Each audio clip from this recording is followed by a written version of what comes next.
토지는 인간의 역사와 함께 움직였다. 토지는 단순한 땅이 아니라 인간 문명의 구조를 반영하는 거울이다. 인류가 문명을 세우고 도시를 만들며 살아온 모든 과정에서 토지는 늘 경제와 권력 그리고 생존의 중심에 있었습니다. 토지 상품론은 그런 토지가 어떻게 자연에서 상품으로 바뀌었는지, 그리고 왜 지금도 가장 복잡한 경제제로 남아있는지를 분석합니다. 첫째, 토지의 본질, 인간과 공간의 만남. 토지는 인간이 살아가는 공간의 근원입니다. 그러나 동시에 인간이 만든 제도의 대상이기도 합니다. 자연 속의 토지가 법과 제도를 통해 사유화되며 그 순간부터 토지는 경제적 가치, 즉 상품이 됩니다. 저자는 이렇게 설명합니다. 토지는 인간의 노동이 투입되지 않아도 가치를 가지는 유일한 재화다.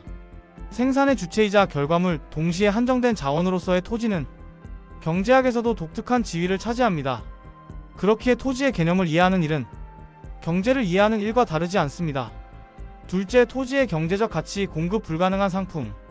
토지의 가장 큰 특징은 공급이 불가능하다는 점입니다. 공장에서 찍어낼 수 없고 새로 만들어낼 수도 없습니다.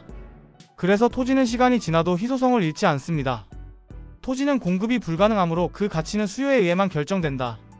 이 말은 토지가 경제 시스템 속에서 왜 특별한 상품인지 설명해 줍니다. 바로 이 희소성이 토지를 자본의 중심으로 끌어올렸습니다. 부의 축적, 도시의 형성, 그리고 불평등의 구조는 모두 이 토지의 경제적 속성과 밀접하게 연결되어 있습니다. 셋째, 지대와 시장, 수익을 낳는 땅의 논리. 이 책의 중반부는 지대이론으로 넘어갑니다. 고전 경제학의 핵심 개념인 지대는 단순히 땅의 임대료를 뜻하지 않습니다. 저자는 이렇게 정리합니다. 지대는 생산의 결과가 아닌 위치의 결과다. 같은 크기의 토지라도 도심에 있으면 높은 수익을 내고 외곽에 있으면 낮은 수익을 냅니다. 이는 단순한 운이 아니라 사회적 가치가 입혀진 결과입니다. 즉, 지대는 사회가 만들어내는 경제적 신호입니다. 이 부분에서 저자는 시장이 토지의 가격을 정하는 주체가 아니라 사회의 가치관이 토지의 가격을 결정한다는 점을 강조합니다. 넷째, 토지 정책과 국가, 제도의 힘. 토지가 상품이 되는 과정에는 국가의 제도적 개입이 필수적입니다. 법이 소유권을 인정하고 세금이 부과되고 거래가 제도화되는 순간 토지는 비로소 완전한 상품이 됩니다. 저자는 말합니다. 토지 시장은 자유시장이 아니라 제도가 만든 인공시장이다.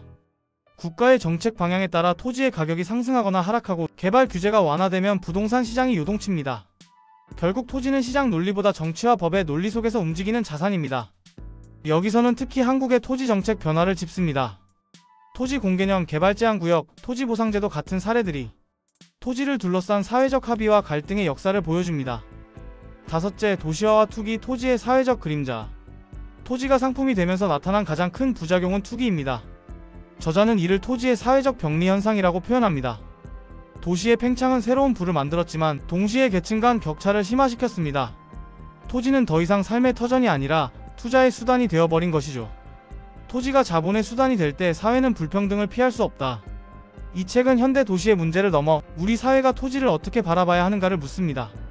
여섯째, 미래의 토지 지속 가능한 가치로의 전환. 토지는 여전히 인간의 삶을 지탱하는 기반이며 그 자체로 공공성과 지속 가능성을 내포합니다. 저자는 이렇게 말합니다. 토지의 상품화가 완성된 시대일수록 우리는 다시 토지의 공공성을 고민해야 한다. 미래의 토지는 단순한 자산이 아니라 인간과 자연이 공존할 수 있는 공유제로의 전환이 필요하다고 강조합니다. 이것이 바로 토지 상품론이 던지는 핵심 메시지입니다. 토지는 단순한 자산이 아닙니다. 우리가 밟고 서 있는 땅에는 인간의 역사가 새겨져 있습니다. 이 책은 그 땅이 어떻게 상품이 되었고 어떻게 다시 우리의 삶을 비추는 거울이 되는지를 이야기합니다. 이 책은 단순히 부동산의 논리를 말하지 않습니다. 그 위에서 살아가는 인간의 존재 이유와 사회의 방향을 함께 묻습니다. 토지의 진짜 가치를 이해하고 싶은 사람들에게 토지 상품론은 가장 현실적이면서도 깊이 있는 사유의 지도를 펼쳐 보입니다.